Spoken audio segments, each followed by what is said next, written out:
Hi, it's me again with Corel Drill Tips and Tricks. I'm trying to help somebody, show somebody, if you recognize this, we cleaned this up yesterday. She actually cleaned hers up and she said it came out. So I don't even have to send her this. I would, and this is small, this is only 7.5 by, or 1.5 inches by 1.4 inches.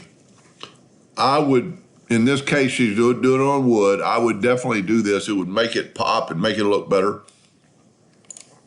If you ran this black is going to run blacker than this gray and going to run, but not that much.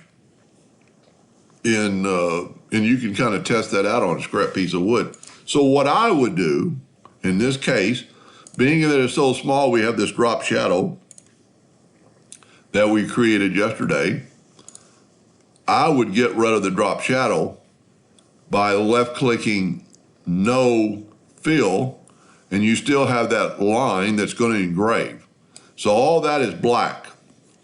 I would take everything, and so also here's another little trick. If you grab everything, hold down your Shift button, you can draw a rectangle around your object.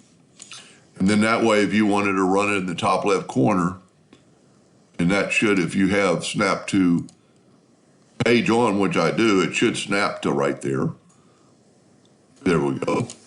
And of course, I wouldn't run it that close to the edge, but let's say, you just get it tight, get it close, and, you could do some tests on your wood to find out where it's gonna, you can use I found out she has an epilogue helix, so you have a red dot pointer. You can leave your lid up and act like you're cutting this line, and it'll trace that for you.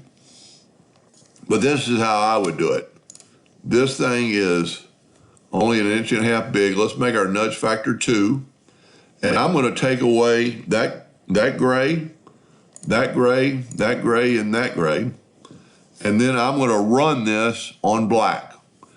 Like 100% power and 50 speed. Go really deep.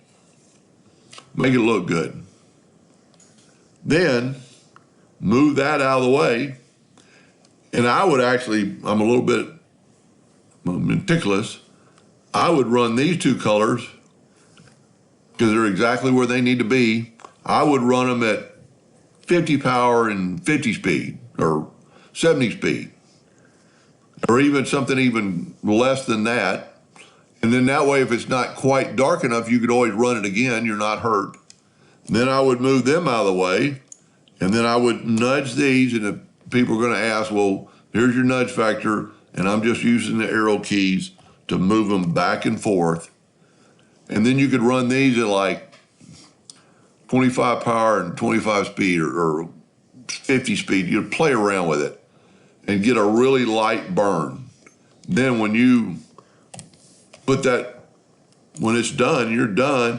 Now, if you have to do 100 of these, might not be. If you're just doing 1 or 2, you will really be surprised how much better it's going to look. Go ahead and take a scrap piece of wood and run it without doing what I suggest, and look at the difference in your new one. I almost want to take this out to the shop and run it. I might do that. I really should have done that before this video. But anyway, I just mainly did this for her to help her out. I've made many videos like this. Hope this helped a little bit. Thank you for watching.